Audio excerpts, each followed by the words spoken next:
We live? Yep. All right. Hello, everyone.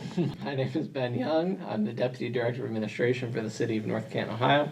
I'm joined today by Captain Brad Dillon from the North Canton Fire Department. And we're going to try and answer as many questions as we have time for or get asked about the fire station bond levy that is on for the City of North Canton this November. If you're joining us on Facebook and you have questions you would like to submit while we're live, please drop them in the comments and our staff will make sure that Captain Dillon and I see them and answer them. If you're here with us live in person, feel free to, as quietly as possible, walk over to Danielle or Liam in the corner to give them additional questions for us to answer. So to start off, I'm just going to answer sort of the most basic question, which is what is this bond levy? So the City of North Canton has put on the ballot a bond levy for the construction of a new fire and EMS facility.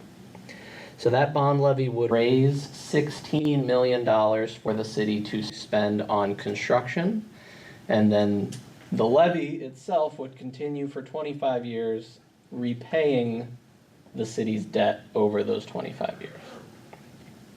So functionally, the public will pay a 1.97 mil levy for the next 25 years, which will enable the city to borrow that 16 million and then pay it back. So that answers our first question that was submitted was how long is the bond? Is 25 years. Our next question is what is the average cost for a homeowner? So 1.97 mils works out to about $96 per 100,000. That was calculated, however, before the reappraisal, and we'll talk about, I'm sure we'll get some questions about how the reappraisal works, and we'll talk about that in a little bit. But not thinking about that, what that means is for every $100,000 of appraised value, you would pay $96 a year as a homeowner for this levy. So just for an example, Captain Dillon's house is just under $175,000 in assessed value. And so he would pay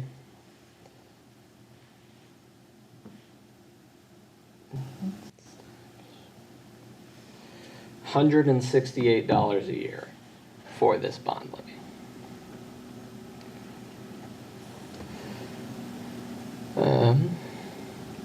Okay. Our next question is, why has the cost of the new facility increased since the last attempt 6 years ago and most recently to pass an income tax increase? Well, there are a couple reasons that the price has changed over the past 6 years, and just like everybody else, the city is not immune to inflation. So the longer we wait to build the station, the more expensive it gets to build the station. So for the 6 years ago question first, this whole facility that we were trying to build was actually going to be a joint police and fire facility, and at that time was estimated to be $10 million.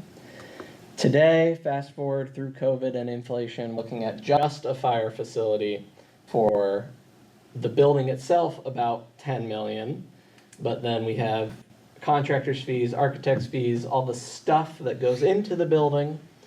And then our chosen site is not even, so it needs some grading work, some leveling, and some retaining walls and drainage so that we don't flood the neighbors. And all of that together comes into about a $16 million price tag. So we have on here, they've heard that the current fire station is unsafe. How can that be true if we still have the firefighters in it? It's not the fire station is unsafe. With the current standards that are in place, with the increased cancer awareness that we have going on, the current stations are not properly equipped for the decontamination process that we need to go through if we're in a structure fire. If we go into a structure fire, the burning process from everything burning there gives off so much toxic stuff that obviously we can't breathe it in. We wear SCBAs, but that also gets on all our turnout gear. And if we can, if you don't have every spot covered on your body, so if you have an opening in your, in your neck because your hood's not tight, that stuff also gets on your skin and can be absorbed into your system. Unfortunately, for the fire service, cancer is one of the leading causes of death of firefighters. So when we come back, we have to strip all our gear apart. So we have to take it apart, our coats, our pants. We have to turn around and take all that and put it in a washer, an extractor is what we call it. And it will extract all that toxic stuff from out of the gear. And then we can't dry it like normal people dry clothes. We have to hang it. We have to hang it all around the station. Currently, we do that at each station with the washers and the extractors that we have are what we use to clean clothes, towels, kitchen towels. We don't have separate decontamination away from our normal everyday laundry that we create. So the hope is we get this new station, we can separate that off and try to keep the toxic stuff out of the main living environment and keep it into the hot zone, as we like to call it. If anybody has been through the presentations of the city, they talk about the hot zone, warm zone, cold zone. The hot zone is the Bay Area that has all the diesel exhaust, all the contaminations from fire, and the hope is to keep everything out there and be able to take off our gear out there and get a shower out there and 2 decontamination showers, and then be able to come back into the station where we live when we're not on calls and keep all them contaminants out. The new stations were built at a different time and era. They were built in the 70s for the Station 1, and I believe Station 2 was 50s. The base of Station 2 is built in 1956. Yeah, so, and the Station 2 originally was a Parks Department building. Correct.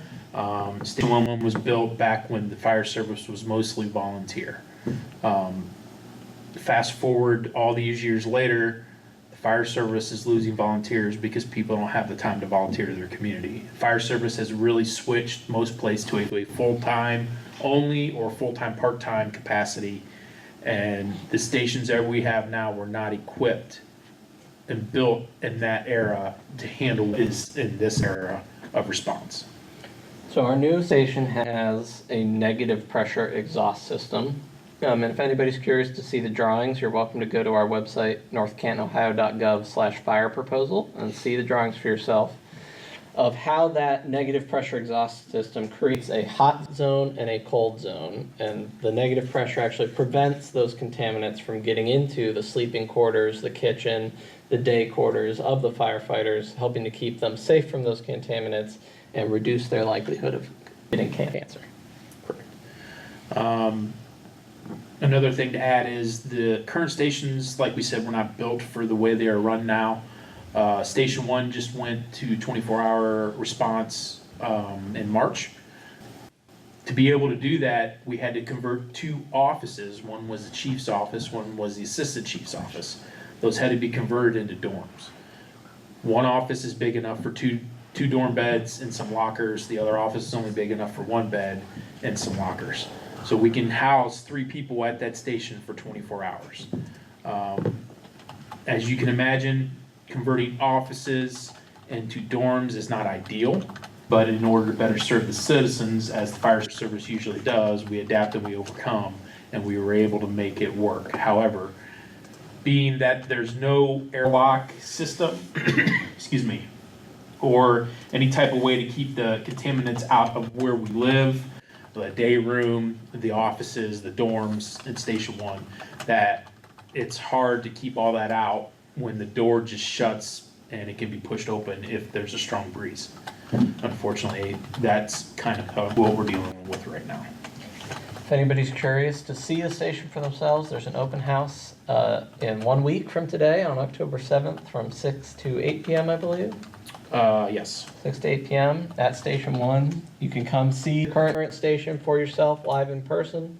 We also have plenty of pictures for the curious minds at our website, northcantanohio.gov/fire proposal. And if you can't come to any of those, you're more than welcome to stop by and ring the doorbell, and we will gladly take you through a tour of the stations anytime. Another thing we deal with in the stations we have currently is we don't have a lot of room. Modern era fire apparatus, as we know, are big. With the station 2 being built for park department use, it was not intended to have ambulances and a fire truck in it. So if you've ever been to that station, you know where the ambulance is parked, they're pretty much nose to tail with very little room to walk between. When you put on all the turnout gear that we have to put on, bunkers, coat, helmet, and if we happen to walk through carrying who knows what else, we don't have a lot of room to maneuver in those areas. Engine 2, which is at Station 2, had to be special ordered for that station. It had to stay under 30 feet because the bay is not long enough to have anything bigger. So that was an extra cost that was incurred because the fire engine had to be custom built to a shortened spec compared to normal fire trucks that are built that are 35 feet, sometimes longer. So that's also an issue. Station 1 has longer bays, as we know, and you can drive through both sides. But again, it was built back in an era when the fire trucks were not as big as they are now. So when you go walk to that station, they are again pretty close to nose to tail, making it difficult to walk through at times. And so I think that sort of leads us to one of our next questions. Why not just add on to the current stations? Is that because the current stations really aren't working for the apparatuses that are in them now. If you just add on a couple more bays on the side, that doesn't really solve that problem. And we don't have the room at Station 1 to house the amount of people we have there for 24 hours a day. Currently, we staff 8. We strive to staff 8, 24 hours a day, and we can only house 3 people in those dorms at Station 1 to keep us all in one location. So we're at 2 separate locations. As we know, there's not a lot of property around Station 1 that the city actually owns. A lot of people think we own the parking lot in the back, which is not true. The church actually owns a majority of that parking lot. They are just kind enough to allow us to use it on a daily basis. And then as we know, to the north, IRG owns that lot, and a lot of times there's parking there for Diebold. So we are unable to go north. Can't go south because of Howler. Station 2 is in a park. Just stay with Station 1 for a second. We have had some people ask why not just use eminent domain to take the parking lots from the owners of the Hoover District. And theoretically, sure, the city could do that. But it would be at great cost. Not only the cost of acquiring the property and buying it, but also the legal costs of forcing the sale and filing a lawsuit and taking it through eminent domain. And that sort of underscores as well the escalating costs of waiting to build this facility. So in 2004, when the Hoover Company was still here, the Hoover Company was going to donate to the city for free that whole parking lot that is now Diebold Next Door's parking lot to build an expanded fire station. But because the city couldn't get together the resources to actually build the station, that donation didn't happen. Similarly, in 2018, the new owners of the Hoover District were going to donate property that is where the new expansion of Diebold Next Door has now been constructed. And again, because the city couldn't get the resources together, that donation didn't go through. So ultimately, North Canton and taxpayers have paid for the acquisition of the current site, which we could have potentially had free sites instead had we acted a little faster. But now on to Station 2. Station 2 has similar space constraints. So firstly, it's located in a public park. And we just finished updating Dogwood Park, and I personally think it's wonderful, and we have lots of children there all the time, as I'm sure Captain Dillon can attest, sleeping 2 times a week at least across from it. We hear them, yes. So if you wanted to go west from Station 2, you would have to start cutting into that Dogwood Park that the city just spent $2 million to develop. So that really only leaves going north because the east and south are roads. Well, going north, you very quickly run into, there's a detention basin in Dogwood Park that helps drain and store stormwater from many of the neighborhoods to the north. And so you can't take away from that detention basin without potentially causing flooding issues in those neighborhoods. And I know if you go and you visit and you look at it, it looks pretty flat, close up to the station. But that's actually because as the detention basin gets bigger, the slope of the sides sort of levels out because you don't need as steep of a slope to store as much water as the circumference of the storage basin gets larger. So there's really only about 20 or 15 feet that we're allowed to keep building on to the north before we'd have EPA problems of messing with that detention basin. So it makes us pretty landlocked at both stations. Correct. And just a future logistical problem that we would run into is, as we all know, the school system is going to be building a new middle school in front of the high school, which is just going to make that much more busier around there.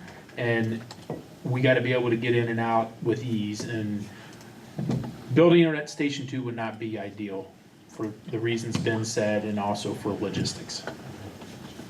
So we have a question from Kelly that asks, is this an additional, aka a third fire station? No, it is not. So this would take both of our existing facilities and consolidate them into one facility. So it would not be a third station, a new cost. We would essentially be trading out 2 stations for 1 station. And why we ended up going that route is A, because it's more cost effective for residents to only maintain 1 building instead of multiple. And B, we had 2 GIS studies done, one by the city and one by the union, that both said, particularly for EMS services, which is the majority of our services, you could get a acceptable response rate, response time to nearly every single property in the city, except for some few on the very edges with 1 centrally located station. And actually the union's study said that we should pick a site at 430 North Main Street, which is directly across the street from the property we were ultimately able to obtain. So we think we have a pretty good centrally located position to effectively serve the entire city from 1 station. So then the question becomes, what happened to the other 2 stations? Well, Station 1 we would just sell. And in doing so, whatever revenues we get from selling that station, we can use to pay back the bond, saving taxpayers from having to pay that cost.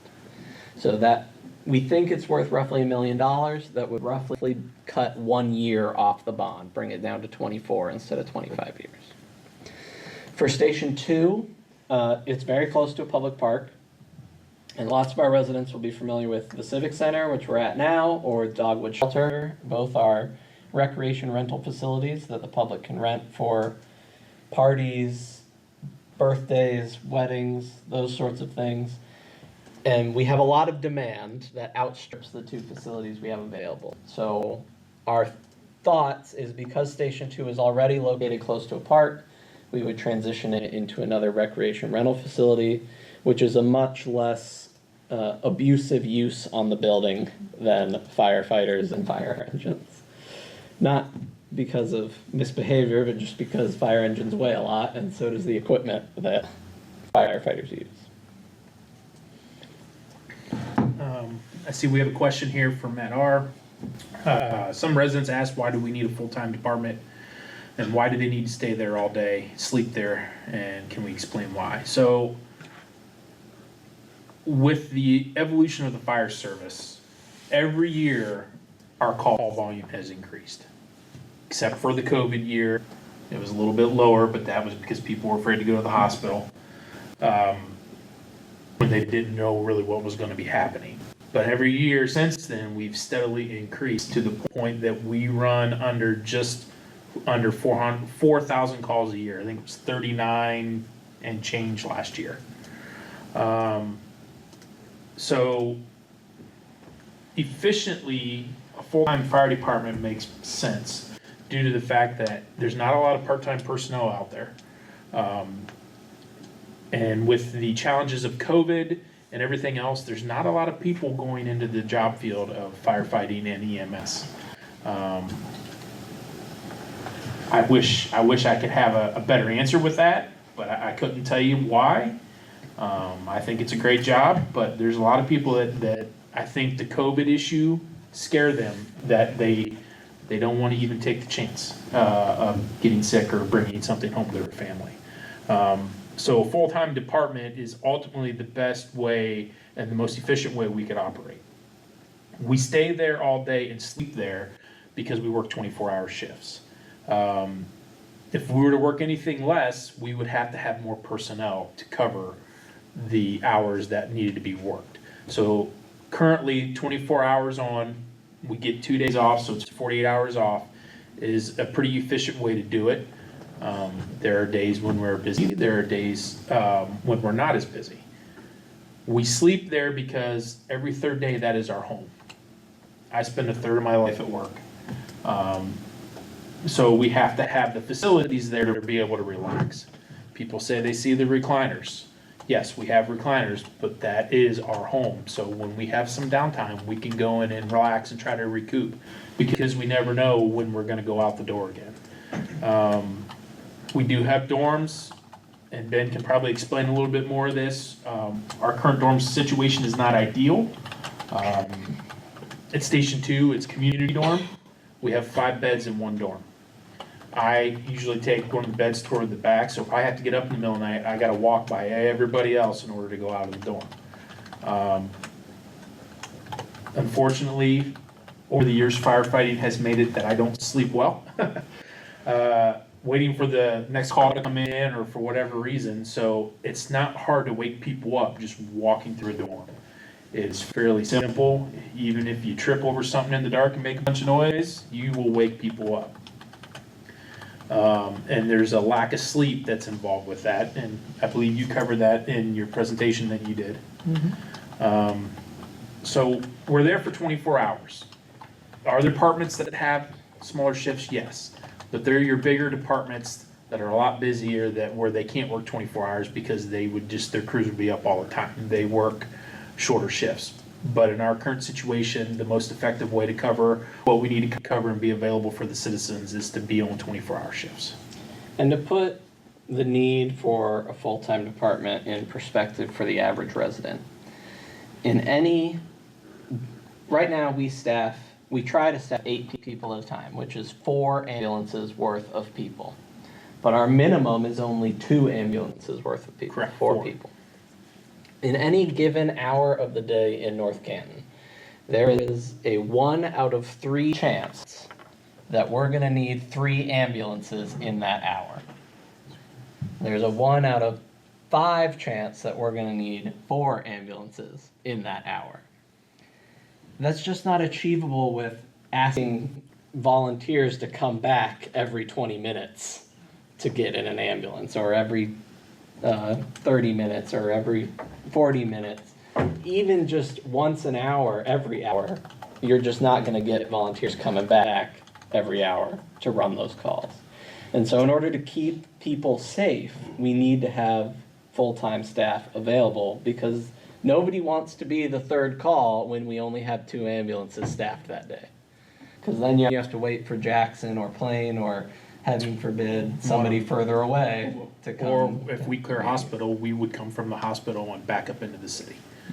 Running lights and sirens back up the highway, which is what we do, but as we know, anytime those lights and sirens comes on is an increased risk to us in the ambulance and the traffic around us, because not everybody obeys lights and sirens like they should. So I want to go back to sort of where we started and tackle the big question, which is, how does the auditor's recent reevaluation of property values affect this bond proposal? And the very simplistic answer is it doesn't, because there are 2 separate issues, but that's not the realistic answer. And so I apologize now to everybody who may be with us or watching that I'm about to get a little technical with how property taxes work, but stick with me, and I hope that we'll all understand a little bit more in the end. So the county auditor is required by state law to reassess property values every 3 years, really 6, but 3 years. Every 3 years it should change. It's different methodology every 6 years. So he can't not do this. He is required by law to perform this function. And if North Canton is doing well and our properties are becoming more desirable, all of our property values are going to go up. And I understand that it hurts to pay more taxes, but it is a much better situation to be in, that our community is getting better than our community is getting worse and property values are going down. So that's the first side of why is the auditor doing this, so to speak. The second side is, how does this affect levies? So in the state of Ohio, generally speaking, there are 3 types of levies. The first type is what's called inside property tax millage. And so the state constitution guarantees that no matter where you live in the state, no matter how much your home is worth, how big your property is, you will pay at least 10 mills of property tax. And those first 10 mills are what are called the inside millage. And those 10 mills increase with your property value every time it goes up, no matter what. So those are truly pegged to the auditor's valuation. That's type 1 levy. In the city of North Canton, the city collects about 2 of those 10 mills. And then the school, the library, the county collects the other 8. The next 2 types of levies are bond issues and operating levies, which are what pretty much everybody is most used to voting on at the ballot box, are those 2 types of levies. Both of those levies are frozen compared to your property value. So what that means is that as your property value increases over the life of that levy, you don't pay more. The taxing entity only gets whatever amount of money they asked for at the time the levy was passed. And so our ask for a new fire station is one of those frozen types of levies. It's a construction bond levy. So we put on the ballot, you'll see when you go to the ballot box and read it, it will say 1.97 mils to authorize a $16 million bond issue. In non-legal speak, what that means is that we are asking the voters, can we tax you exactly what it costs us to repay our debt every year for 25 years? Our best guess is that it will be 1.97 mils. Now, the trick to that is that we asked the auditor to calculate that millage for us before the reappraisal occurred. And so residential property values in North Canton went up, I believe it was 33%. Commercial properties went up, I believe it was 40%. So in comparison to our residential, they went up a lot faster. What that means for our voters is that if this levy is approved, commercial properties are going to pay a higher proportion of this property tax levy than we originally thought, because they're worth more money now. What it also means is because we calculated this millage before the reassessment, the actual effective millage residents will pay, if approved, will be lower than what was initially calculated. Because now that the property values have been reassessed, there's a larger pool, and therefore we need a smaller piece of that pool to repay our debt. Because what we put on the ballot, we're locked into borrowing that $16 million. So just because property values went up doesn't mean the city's going to get more money if this is approved. The city will get the exact same amount of money as if your properties had never been reassessed. Our bond, our levy is frozen. It doesn't increase with your property tax values. And so that works very similarly for operating levies. So that's what you're probably the most common type that people are used to: renewing our street levy, which is also on the ballot this year, the school district's operating levy renewals, our fire EMS operating levy renewals.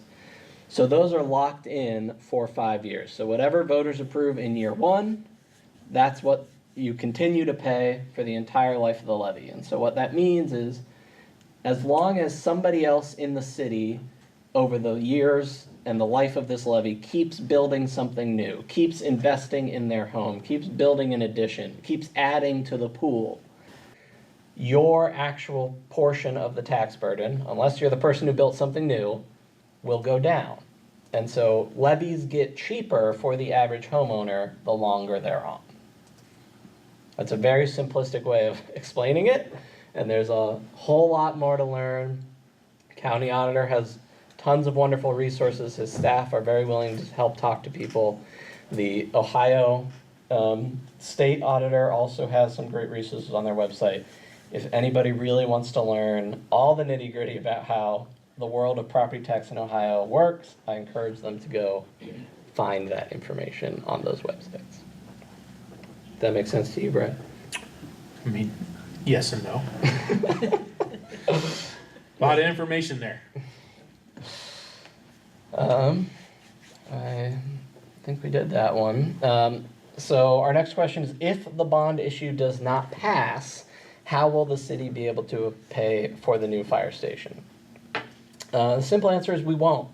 The city just quite simply can't afford to build a new fire station without a new revenue source. So if this bond doesn't pass, then it will be up to city council to decide whether or not they want to try again, or whether we need to have a deeper conversation about our fire department and whether our community is truly supportive of moving towards a full-time model and abandoning the volunteer system. I see one here, it says, what's wrong with the current station? We kind of covered a lot of that. They're just not built to the standards that are needed in this modern era, unfortunately. And there's another question here to kind of tie into that. It says, if we can't build out, can we build up? Well, as we talked about, with the current facilities not meeting the requirements, could we build up? Well, the building would have to be evaluated to see if that's even possible. Obviously, we can't build up at Station 2. It's more of a one-story only, but we don't have the room to house all the equipment that we would have to house in one station, unfortunately. We have a lot of equipment when it comes to firefighting. We have extra hose, we have extra turnout gear, we have a gear drying system, we have the extractors, we have all that equipment. Currently, we have 2 extractors. We have double of a lot of equipment that the hope is, being in one station, we can shrink down some of that equipment so we don't have to carry double a lot of what we need. And for some things, we could theoretically build up if it was possible. So we could put dorms on a second floor, we could put offices on a second floor, but there are some needs that you can't put on a second floor. So parking, across both of our stations, we have a grand total of 12 parking spaces. But at shift change, we have 16 people, not counting the chiefs, not counting the administrative assistants, not counting the Fire Prevention Bureau. Trainings, we have more than that show up. Monthly trainings, you have more, or monthly trainings, you have more than that. Yep. And you can't build up for apparatus bays. I can't put one fire engine on top of another fire engine. So we'd have to build out for some of those things that can't be built up, and therefore we run into the same problem we're running into now of there isn't space at our current facilities. It says how many firefighters, paramedics, and apparatus will be housed at the new station. So the goal with going from 2 stations down to 1 is to be able to shrink our fleet, because we'll be able to operate more efficiently, which will save the taxpayers money in the long run. As you can probably guess, fire trucks aren't cheap, and they go up every year, just like the costs of this building have gone up to build it every year. Fire trucks do the same. The goal is, if I can remember correctly, we'd be down to 4 fire apparatus, and we'd still have 4 ambulances. So we'd be able to shrink the fleet down, and also we would also be able to shrink the equipment down. As to how many firefighters and paramedics will be housed, that's really going to determine upon staffing needs at the time. Currently we're at 8. I don't foresee us dropping below 8 anytime soon, hopefully. So it would definitely be 8. It could possibly be more. I believe the drawings for the new building have 10 dorms in it. So it could house up to 10 people in that. And that's overnight, 10 people overnight. That doesn't include, if we have staffing for daytime only, or if we have the administrative assistant, the chiefs, they will also be in the building. But for 10 people to sleep in that station overnight for 24 hours currently is how it's drawn. So another question we have on here is, will the proposed station support future growth of the community, and how long will it last? And that sort of ties into the how many firefighters and paramedics. So right now, we try to staff 8. Our absolute minimum is 4, but our really where we'd like to not drop below is 6, because statistically we need 3 ambulances at a time. So with 10 dorms, that'll let us get up to potentially 5 ambulances at a time, or 4 ambulances and fire crew, because most of the time if we have 5 calls, at least one of them is a fire alarm or a car crash or something that's more fire related and less ambulance related. As Dillon said, our calls had been increasing quite significantly for a while, but over the past 2 years we've started to plateau again. And that sort of matches the city's growth pattern. Since 1980, we've more than doubled the city's population. And so we've been growing pretty rapidly, but now we're at the point where we're kind of built out. And so we expect the call demand and the population to sort of plateau, barring any unforeseen major growth or major annexations. And so we're hopeful that if current growth trends continue, we've only added 400 people in 20 years, according to the census, that having space for that 5 crews, potentially a 6th crew during the day if we get that busy, will be more than enough to serve this community for the next 50 years. Our current Station 1 we have made last for 50 years, and we certainly plan to do the same for this new station. As said, firefighters adapt and overcome. Let's see. What is the proposed timeline for construction? So if the bond issue is approved, then we're hoping for 1 to design, 2 to build. So in 2025 we would finish the design work, and then 26 we would build, be in by the end of 27, if not earlier. We'd love to be in beginning of 27. Build through 26, be in beginning of 27. Well, I mean, we'd love to be in January 27, but just depends on weather and timelines. Yeah, weather, timelines. Do parts get delivered? Right now, our architect is telling us that, if this bond issue were to pass, the thing we need to order almost immediately is a generator, because that'll take 18 months to get the generator delivered. So even though we want to actually start building for 8 to 10 months, we should probably get working on that.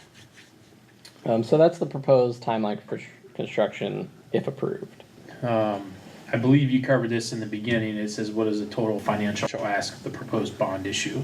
And maybe for people who have not joined us late, if you want to go over again, as a city resident myself, what it would cost me with the new valuation. My house is just under 175, 174, 6, I believe, is what the county valued the property at, and the 35% value on that is 61.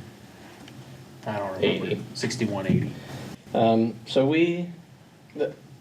where the total financial ask, if approved, then the city would be permitted to borrow $16 million to build the station. So we're not allowed to borrow any more than that. We're not allowed to spend any more than that unless somebody else donates it. What that means for voters, because it's a 25-year levy and using our best guess at interest rates, all calculates out to a 1.97 mils per year per 100,000 for residents. In totality of the city would collect just under $1 million a year with that revenue.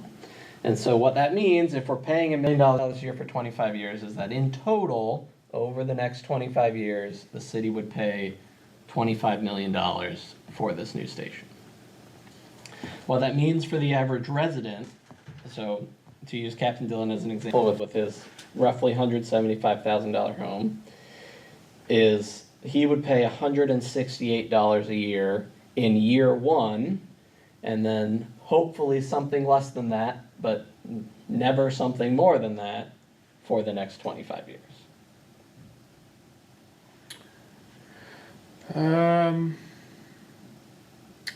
We have a question here. It says, would the proposed station better support firefighter medic morale and professional development?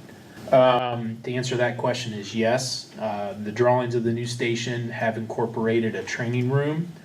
In the training room, there would be able to be held any type of training we'd have. So if we have to get training on our med control orders, we can do that in the training room. We can still continue to teach community CPR to people. Also, on the fire side, the station will be built with some training aids in it. It will be built that way, so we will be able to do fire training there. So it will help keep that professional development going. Currently, if we have an online class we're taking, unfortunately, because if you're on shift and you have to take it, you're in an office where there could be 5 other people, and that can be somewhat distracting. With this new station, there's going to be an area where people can go and take their classes online, where it's just going to pretty much be them in an office and be able to sit and concentrate on what they're learning. As for firefighter medic morale, we're one big family. So the new station will have a big community area for downtime with chairs. The kitchen is a very open plan with the dining room area and the kitchen. So we'll be able to sit there and be just like a big family that you have right now. Just be able to be around each other, laugh, joke, all the things that families love to do, we love to do too. To jump back to financials, I've been texted and asked to clarify how the 1.97 mils works and if that millage is guaranteed. And so the short answer is no. The 1.97 that will appear on the ballot is not a guaranteed millage. And that's because the actual final millage will be whatever it takes to repay the city's debt. And so there are some things that we have taken our best guess at, but we don't know for sure right now. So, for example, at the time we calculated the 1.97 mils, we were basing it on the property valuations at that time. Obviously, the auditor has recalculated since then. That's going to change it. In addition, the final millage will be dependent on whatever our interest rate on our debt is. So at the time that we wrote this ballot language and asked the auditors to calculate a millage for us, it was based on what our bond company's best guess of what our interest rate would be, which was around 4%. Obviously, the Federal Reserve made a very public announcement very recently that they've chosen to lower the interest rate, and that has a trickle-down effect into the interest rate that the city borrows at. And so we're hoping that we could get an even lower interest rate than that. So the 1.97 is just what the city's best guess of what it will cost to repay would be. And just like a car loan or a mortgage loan, as you start to get towards the end of that repayment, your monthly minimum payments start to decrease because you're not gaining as much interest, you've been paying down the principal. And so what that means is that it works the same way for the city. So we will only raise enough money to exactly pay our debt payment. So if in year 25, we only have $100 left to pay on this bond, we are only going to raise from the community $100, not the full $1 million that is currently being estimated.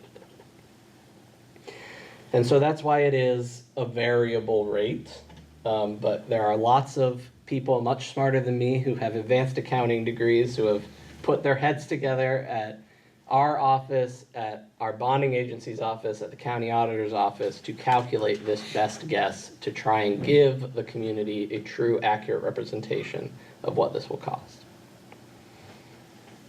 Sorry, I know I'm talking a lot about money and property taxes, but it's all an important piece of the puzzle. Question here, can you speak about the current dormitory, locker room, bathroom situation that the female firefighters, and how will the new station resolve the issues? So currently, we talked about Station 1 having dormitories that were converted to offices. There is a bathroom at Station 1 on the main floor with everything else. However, when that station was built in the 70s, firefighting, especially volunteers at the time, was mostly a male-dominated profession. So that bathroom was built for men. It does have a shower. If you can picture a YMCA type shower that is open, just like 3 different faucets coming out of the wall that people can go use, that is what is there. There's no shower stall, no area where you can go and have like just confined privacy to take a shower. And again, for those joining late, the pictures available of all of this at northcantonohio.gov/fire proposal. Current Station 1, the female bathroom, as it was always had, was in the basement. As we know, new ADA rules don't allow that type of stuff. And if that station would be built currently, it would need an elevator, which this new station will have. So if there is a female on shift currently, they can go in and use the bathroom on the first floor because we installed door locks. Those will lock anybody else out from going in. But what that does, unfortunately, is it locks everybody else out from using the restroom. So if they're in there taking a shower, getting cleaned up after a call, that locks anybody from going out in there to use the restroom while they're in there. At Station 2, like I said, we have a community style dorm rooms.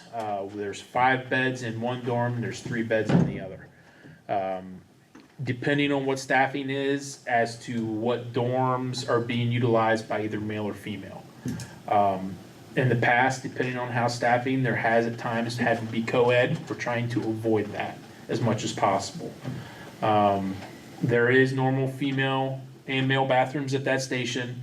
However, the showers for that station are in the dorms, and you have to walk by the shower to get back to the dorm lockers or the beds. So if someone wants to take a shower in the morning, when we have our crew change, they have to go into a shower with 2 very thin shower curtains there for privacy, and people will be walking in and out in the dorm area to get to the lockers, back to the beds. So we'll be back and forth. The new station has had the drawings in it to be 10 individual dorms with 3 lockers in each, so it can be used by different people. And then there's currently 4 bathrooms in that dorm section that are bathrooms and showers that are unisex. They can be used by anybody. So you would go in and get your stuff from your locker, walk into the bathroom, whichever one's available, and be able to use those facilities. And have privacy in the bathroom for whatever you needed to do. Obviously, the dorm issue being 10 separate dorms, you won't wake anybody up if you have to get up in the middle of the night, because you would come out the door and go in the hallway, not walk past anybody. You'd be able to move around without waking anybody else that's up in another dorm. We also know that there's to be 2 other showers in the new station that will be decontamination showers that we previously covered, that will be used to clean off after a fire. So will the proposed station be more affordable to the community compared to renovating the existing stations? Is this a worthwhile investment? I think Captain Dillon and I certainly believe that it's more cost effective to build a new station than attempt to renovate the existing ones. Not only for the issues we talked about earlier with there just isn't space at the 2 stations to build the new facilities that would be needed to appropriately provide for our fire department, but also because the types of investments that we, particularly as a public entity, would have to put into the old buildings would just make it incredibly cost prohibitive. So, for example, Station 1, we currently claim a historic exemption to convert the dorms, or convert the offices into dorms. What that let us do is avoid code updates like put in an elevator, which is very costly when you're building a new building, but incredibly more costly when you're trying to put one into an existing building. Or sprinklers. Or a fully suppressed fire sprinkler system. And so if all we were doing is changing the use of 2 rooms, like we did when we changed 2 offices to 2 dorms, we could claim that historic exemption and not have to make those improvements. If we made substantial renovations to the facility, that we messed with the actual physical layout of the facility, we would no longer be able to claim those historic exemptions. So we would be required by state building code to bring them up to modern code. And so not only does that mean obvious big ticket items like fire suppression and elevators, but it also means, you know, this building had electrical run in 1971. I have no idea if it's still up to code or not, and I don't really want to open all the walls and find out if it's still up to code or not. You'd have to possibly purchase new drywall that is more fire rated. Ceilings that are more fire rated. Obviously that weren't put in that station back when it was built in the 70s. So it's just, could it be done? Maybe. Enough money and dedication, anything's possible. Anything's possible. But is that the best financial decision that can be made? Probably not. How will the proposed station affect surrounding properties, values, traffic, etc.? So we don't work at the auditor's office. We can't tell you how living next to a fire station may or may not affect the valuation of your property. As far as being good neighbors goes, and Captain Dillon can correct me if I'm wrong, but we try our best to not run hot, so to speak, with loud sirens blaring if we don't have to not be disruptive if we don't have to. And it's quite frankly safer for our drivers to drive at normal speeds than drive at elevated speeds if they don't have to. And so yes, if you live next to the station, you will probably have 8 new neighbors living next to you in a pretty large building that will be on the back patio cooking out, or be on the back driveway testing hoses or fixing machines. But Training is possible with the new station. We could be doing some training back there. So yeah, feel free to come up and talk to us though. generally speaking though, very respectful. Don't make noise past 8 p.m. if we don't have to. Try to drive out as silently as possible if we're near residential homes. And the current design, which again is available on our website, has not only a retaining wall between us and the residential neighbors, but also a row of tree plantings to try and build as much of a buffer as we possibly can. And it will be like any other business that has lights. We will have lights in the parking lot. Those will be aimed not toward residential areas, to try to keep that light in the parking lot and not be a nuisance to the residents around them.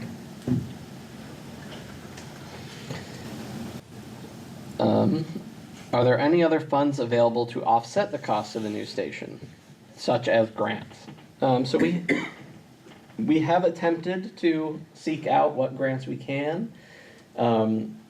Quite frankly, there are not a ton of grants that want to pay the full cost of building a fire station. Most of them require some sort of local match, some sort of local commitment, and without any additional revenue, the city just isn't in a position to put forth any sorts of those commitments. So if the bond is passed, though, we will obviously have money to say, yes, we have a local commitment we can match. And so any grants that we would be able to secure after the fact Just like selling Station 1 after the new station's built would help us reduce the amount of money that we are ultimately asking residents to allow us to borrow and help pay back. There is a current federal bill in Congress solely for building fire stations, but as far as I'm aware, it has not made it out of the House of Representatives. The USDA has a grant program to build public facilities, but it's targeted at rural communities, which we, North Canton, don't really count as. So the 2 times I have inquired with USDA about, hey, can we apply for this grant? They have said, well, technically yes, but there's lots of other people in line for you, and I'll just tell you right now, you're not going to get funded because you're not rural enough. But we are certainly keeping our eyes out for any grant opportunities that come our way when we see them. It says here, can you speak more on capital equipment reductions / better equipment available if a new station is built? So as we touched on, if this new station is built, we will be able to run more efficiently.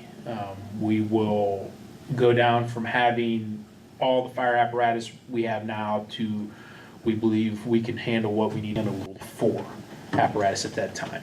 And that is fire apparatus. We still would have 4 ambulances that are also available to be used.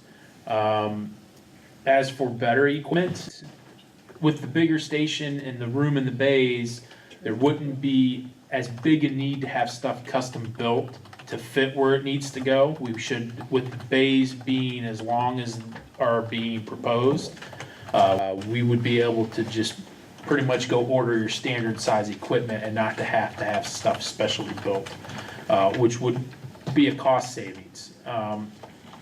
Being that we only have 4 apparatus will also be a cost savings over that time.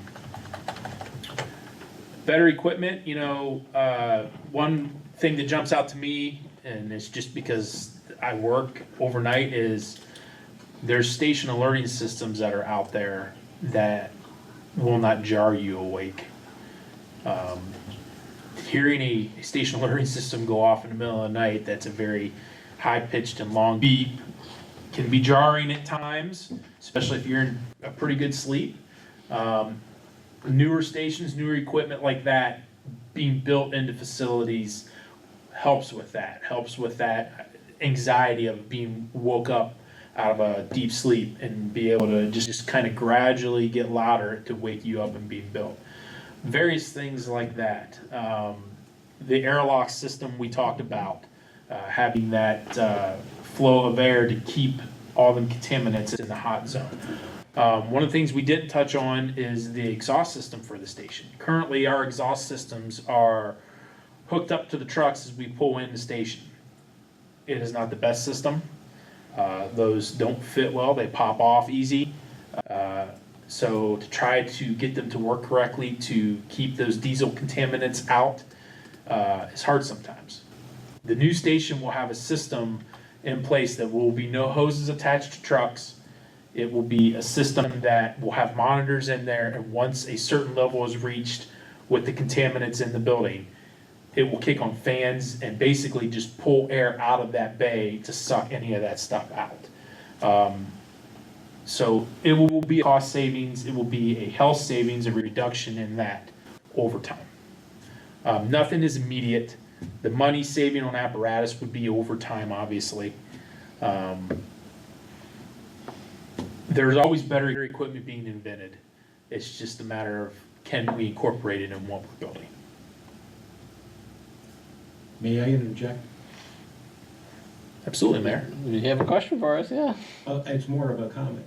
I think what I want the public to understand, our community understand, that this isn't a sacrifice on public safety by us reducing a couple pieces of equipment. Correct. What we're seeing is we're asking our citizens to be part of the investment of our public safety.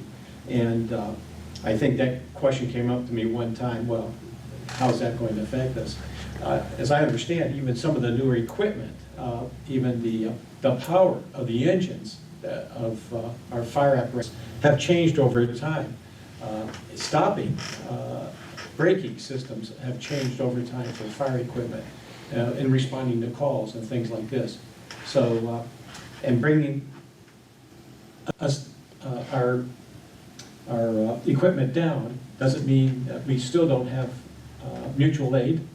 If we get into something that's very serious, we have mutual aid, of course, with our surrounding departments. But I just want the public to understand, we're not sacrificing public safety on this by just reducing, our equipment. I thought that would be important for them to understand. Correct. Mutual aid is always an option if we have a big event going on. We are looking at doing some automatic aid if we have a certain type of call out happen to where they get dispatched a little sooner, and we can do that.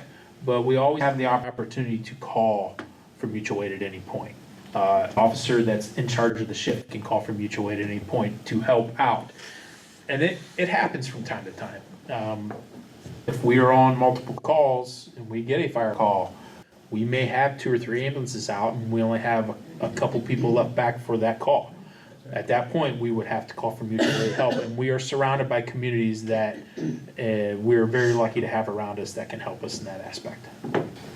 So as we come out of our first hour here, just a reminder for those watching or for those who may have joined us more recently, I'm Ben Young, Deputy Director of the City of North Canton, and with me today is Captain Brad Dillon from our fire department. And we're essentially doing a Ask Me Anything on the North Canton Fire Station bond issue.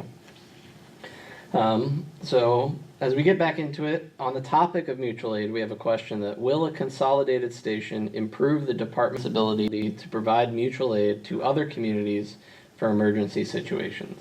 And I'll certainly say that from the administration and city council's perspective, we're not designing or asking for this station for providing mutual aid to other communities. We're designing and asking for this station to protect our own community here, but it may help us. I'll let Captain Dillon answer. So depending on staffing levels currently, as we talked about, we strive for 8, but the minimum could be 4.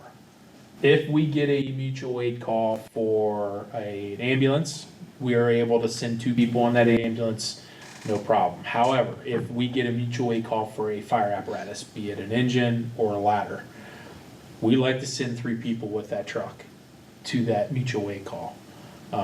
Depending on staffing levels, we may have to run from one station to another to achieve that.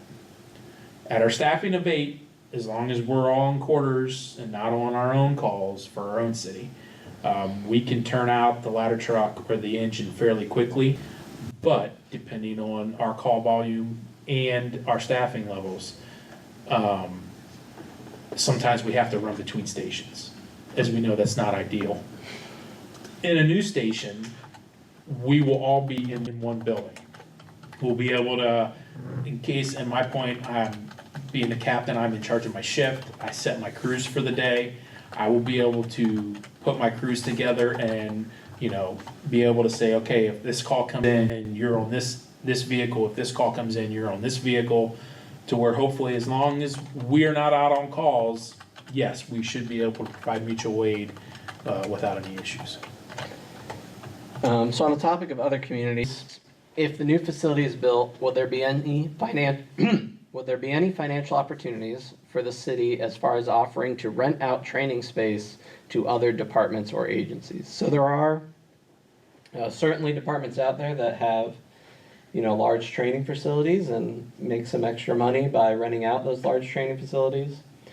From my perspective, I think that what the proposed design is, which is available on our website at northcantonhire.gov/fire proposal for anybody to see, it's just not that big. It's not really a big regional training facility that we could rent out. Captain Dillon, you might know better than me if that's wrong. It is not. Having taken classes at other facilities, our neighbor Jackson, I've been over there to their safety center. The currently designed training room is probably a third of the size of that one over there. And that's a rough guess.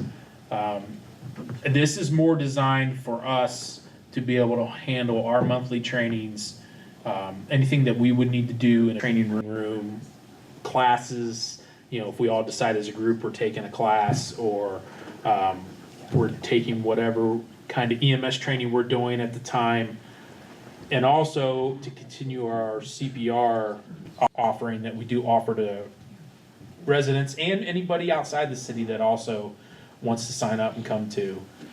That's really what this training room is for. It's not really looking to be rented out as a space for events for anybody. It's just not going to be that type of facility where the size of it's just not going to allow that. Sorry, give me 1 second. Our finance director is texting me and correcting me on some of my math earlier. Oh, your math. Yes. So why don't we, we'll go to this question here of how can the public find out how much they would have to pay for this levy? So to recap what this levy is, it's a construction bond issue levy estimated at 1.97 mils. And to put that in perspective, Captain Dillon's house here in the city is worth approximately $175,000. And my math has been corrected. He'll pay $120.66 a year, not the $168 that I calculated Look at that. earlier. It's savings already. So he would pay about $120 a year for this 1.97 mil levy. And if you're curious what it would cost for your home, the county auditor, Stark County Auditor, has on their website a tax estimator tool, which will let you sort of pick out your property and plug in some information, and it'll tell you what your tax burden might be. I apologize for my poor back of the napkin math earlier. I will pay whatever it needs. Was the city ever offered the land next to either station? Was that offer turned down? So, yes, we were offered the land next to Station 1 back in 2004. The Hoover Company, prior to their departure, was at that time willing to donate the property to the city. That was the city's first attempt to build a new fire station, was in 2004. And that was when we were starting to think about transitioning to a full-time department. Ultimately, the city decided not to fund the construction of a new fire station at that time. And so the Hoover Company didn't donate the land, and so it didn't become city property, and it ultimately got sold with the Hoover Company estate to the new owners and developers of the Hoover District. For Station 2, on 3 sides, the city already owns the property next to the facility. To the west is Dogwood Park, which the city just invested $2 million into. To the north is the detention basin, which really can't be built on because it serves an important purpose for the residents who live around there. And then to the east is Dogwood Pool. Across Dogwood Street is Dogwood Pool. So not only is there a road in the way, but then there's other major community asset, Dogwood Pool, that we wouldn't want to destroy just for the sake of building a fire station. And then to the south is 7th Street. And if you could somehow get across 7th Street, would be the school district's beautiful new softball fields that I'm sure they don't want to destroy either. So Station 2 really doesn't have land around it to be donated for the expansion of the facility. We have a question here. What can the funds raised for the bond issue be used for with new apparatus to be included? I, for a fact, can answer that one. No, new apparatus would not be included in this bond issue. It is strictly for the building. I believe the bond issue will be for any construction, grading of the land, and furnishing that building. as well as contractor and architect fees. That is it. That is all we're allowed to spend it on. We can't spend it on wages for fire and EMS personnel. We can't spend it on other capital improvements like buying apparatus. We can't take it and spend it in another department, so we can't turn around and build a new park or buy a bunch of police cruisers or anything like that. It can only be used for this new fire station.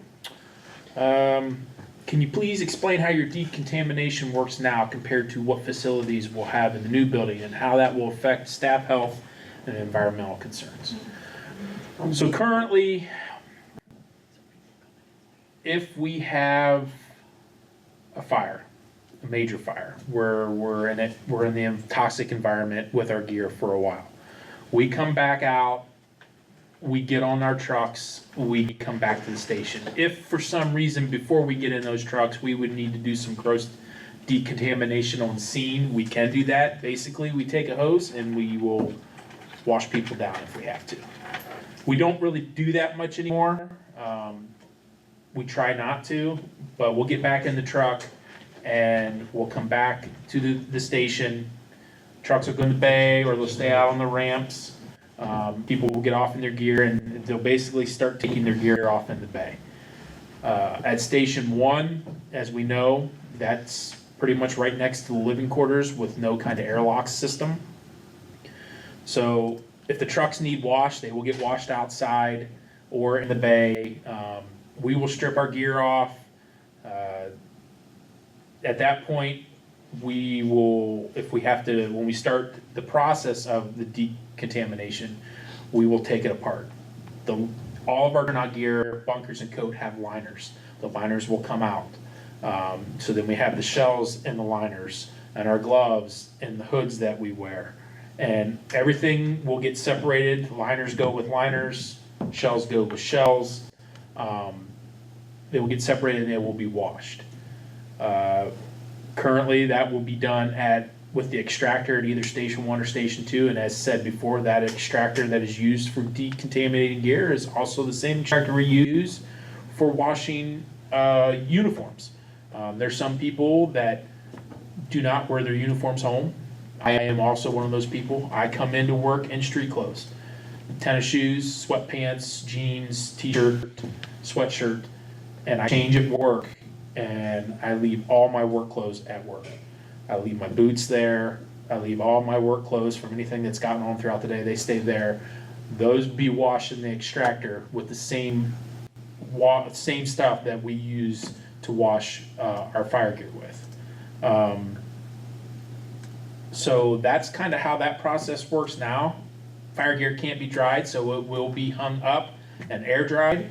At Station 2, we have a small storage area up above that has some workout equipment. A lot of times now gear gets hung on the rail of that to air dry. At Station 1, we do have a gear dryer, we call it. When you come to the open house on the 7th, you'll probably see it. It looks like about 6 or 7 people kind of just hanging there on. It's got hoses that come down. It looks like arms. It's got hoses that come down, it looks like legs, and what those hoses are, it has holes in them. So when you put your gear on those, it runs air through there and it dries it a lot quicker. Because you just have to air dry. We can't just dry it in a dryer. If we get this new station, keeping the bay as that hot zone. The turnout gear area, which is where we keep all of our gear in the lockers, will be in the hot zone. The decontamination area with the extractors and the decontamination showers will be in that area. So everything will come off the same in the bay. Everybody will strip their gear down, take it to the decontamination area, clean it in the extractors, but those will just be used for turnout gear.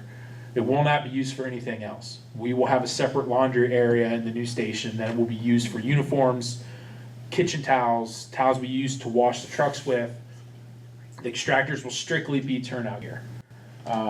Once you get that done, the showers for the decontamination showers are actually connected to the decontamination area where the extractors are. You will be able to go in there, take a shower to wash off any kind of toxics or decontaminants that, or contaminants, I'm sorry, off your body that you would need to do. Currently, we have to do that in the showers that we would use for any other reason at the stations we are. And in order to get to those showers, Station 1 we talked about, that's in a bathroom, it's like a community bathroom, community YMCA type showers. And Station 2, those showers are actually in the living quarters. They're in the dorms. We'd have to walk through the hallways into the dorms, carrying anything we have on us before we get to that shower into those living areas. And there's no negative pressure systems in those areas to help remove those contaminants. So once you walk through there, wherever they fall, they're there till they get cleaned, swept, however that may be. And so in the proposed design, the decontamination suite is designed with an airlock. So you enter on one end, and as you move through the decontamination suite, you drop your gear, you drop your whatever else you have under your gear, you shower, then you come out the other side clean and exit on the other side through the final airlock and back into the living quarters to keep all of the possible contaminants away from the living quarters. Correct. Like we said, unfortunate for my profession, cancer is a leading cause of death amongst firefighters, and it's because of all the toxins that are in everything that burns nowadays. You know, couches, construction, wood, carpet, it's all, when it starts to burn, that chemical process puts off a lot of toxins in it. Unfortunately, when you're in an environment trying to put it out or do a search and rescue, it just gets on you, and there's not a lot we can do about that. So our next question is, how long do the existing stations have if the issue does not pass? Years? Decades? I don't know. Unfortunately, I don't know that we have a good answer to this, because if the bond issue doesn't pass, there is no choice but to keep these stations operating. The public needs to have fire protection, the public needs to have emergency medical services, and somehow the city will figure out how to make these existing facilities function, but it will not be cost effective. There will have to be either some major renovations, or there will have to be, the city continues to buy custom equipment that is shorter than normal or smaller than normal and fits in what little footprint we have. As at least from my perspective, our biggest issue moving forward with the current stations is that decontamination piece that we just talked about, that there really is no way in either of our current facilities to put in an appropriate decontamination suite. And not that I feel that you and your coworkers are litigious, but what that opens up the city to a liability for, and all of the taxpayers to a liability for, is some sort of lawsuit down the road of, we failed to protect the men and women who we expect to come and protect us from these cancers by not providing appropriate facilities. And we just can't do that in either of the current facilities, no matter how many years we make them last for. Kind of tag along to Ben's end there. If this doesn't get passed, we will continue to take care of the stations as we do now. If anybody has done walkthroughs, we've had multiple of the stations. We've received comments on how well they're kept, how clean they are. We will continue to take care of our equipment and what we have, because like we've said, that's our home. You know, it's my house, my home, a third of my time away from my actual house. So we will take care of everything exactly like we are now. Is it ideal? No. But we will continue to keep them clean and paint the walls if we need to, new carpet, anything that needs done will get done if this does not pass. I mean, to be as transparent about it as possible, the chief did submit this year's budget. He did. A request of capital improvements of, if this bond levy doesn't pass, this is what I need to make these stations function for the community. And I believe it was close to $2 million, if I remember correctly. I know, I don't know exactly everything, but I do remember hearing that another bay on Station 2 would have to be built. Yeah.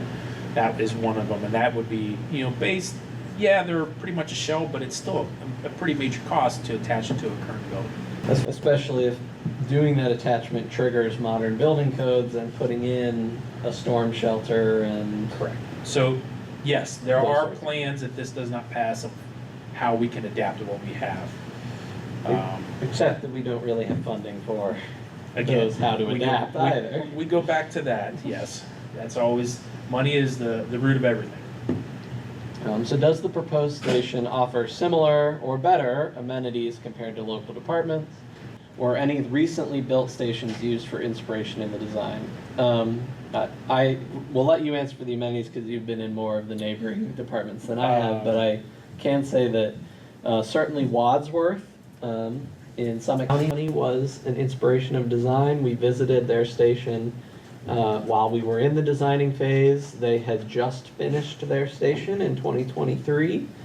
And so it was, you know, an example of what was possible with modern construction techniques. Their new facility is much larger than the facility that we have ultimately designed, but we did pick up some great tips and tricks from that station, so to speak. Amenity wise, it would be comparable to what other departments have. As we know, Jackson built the safety center some years ago. They incorporated a lot of these things into that. Neighbor to our east, Plain Township, built new Station 1 some years ago. They incorporated a lot of these things into that new station also. As for better, technology always is getting better. Would building this now have better amenities? I don't know if it would be better, but more advanced possibly. You know, with the technology updates, the construction innovation, things that happen, of course, we're going to be up to today's standards as compared to when those buildings were built years back. So it looks like with just about half an hour left in our school time, we have managed to catch up to all of the questions submitted. So I'll just, I'm getting told we're getting another question. Hold on a minute. No, go back, there's one that you guys went by, not from me. Would you care to read to us? Yes, the gentleman asked, why $15 million for only a new fire station, no new police station? We were told police station, is old and small too. So I, Yeah, I know there's an answer to that because there was a different plan. so just in case anybody couldn't hear, because we're a lot closer to the mic than the gentleman in the audience is, the question was, why is this only for a fire station and not for both a fire and police station, given that the police station is also from 1971 and small and a little outdated?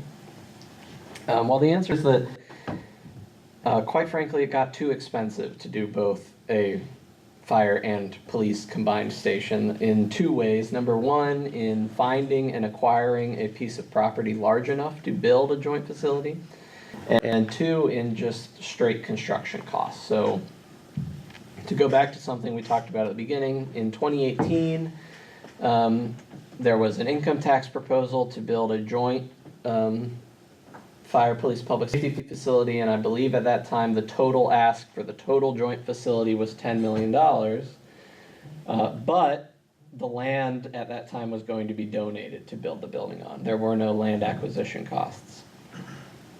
Today we had land acquisition costs, and then we've been through COVID, and particularly construction materials became much more expensive, that it's just a lot more costly to build facilities nowadays, that all we can really afford, we believe, is a new fire station.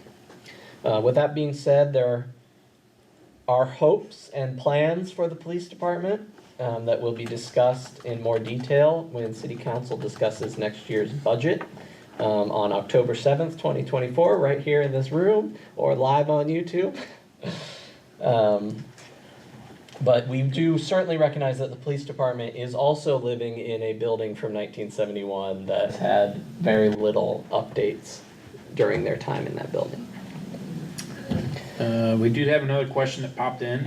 What is the longevity protection of the new building as far as how far into the future the building will accommodate the needs of the city and the department?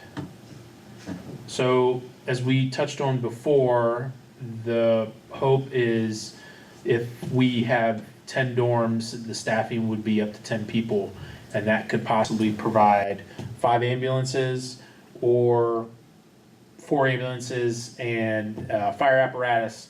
The hope is, because our population has been alluded to, is kind of leveled off in the last so many years, that the call volume eventually we would hope would also level off with that. That being said, if it were to get bigger, we still have room to expand for future growth in this new building.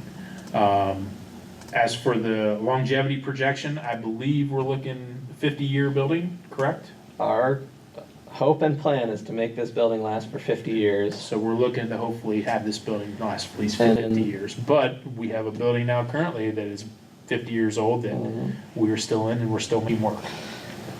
Our limiter as far as growth projections will not likely be this facility, particularly because as it's being designed, there is space to add on more dormitories on the second level. Our limiter will be staffing, and can the city afford to staff 6 ambulances or 7 ambulances or 8 ambulances? And does the call volume demand it? And that's something that we'll have to watch over the next 50 years as our population continues to grow and change.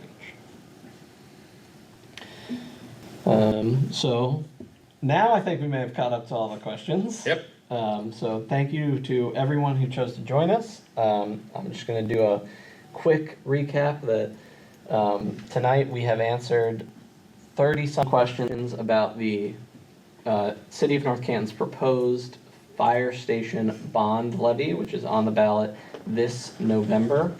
It is a 1.97 mil levy, which will raise $69 per 100,000, not the $96 that I said earlier, which is the root of my math problem. Sorry about that, Brad. Okay. So $69 per 100,000 of home value assessed by the county auditor. And as we talked about earlier, that is an estimation based on the interest rates we believe the city will be able to get. If we can get a lower interest rate, it'll be even lower than that. Thank you to everyone who joined us. Thank you to everyone who submitted questions. If you still have questions, please feel free to reach out to the City of North Canton on our website, on Facebook, or by emailing us at admin@northcantanohio.gov, and we will be more than happy to answer questions. If you prefer to find information for yourself, most of the questions answered tonight, the questions are also available on our website at northcantanohio.gov/fire proposal. And this video will also be permanently available on our YouTube page at North Canton City. And also, if you still have not walked through the fire station and would like to, that opportunity will be happening October 7th at the fire department open house from 6 p.m. to 8 p.m. We will have our normal activities, but we'll also be able to have people walk through to see the facility at that time too. In the past, it's pretty much just been the activities outside for kids. But this year we've incorporated that if you would like to see the facility, we of course will have someone that will show you around. Thank you.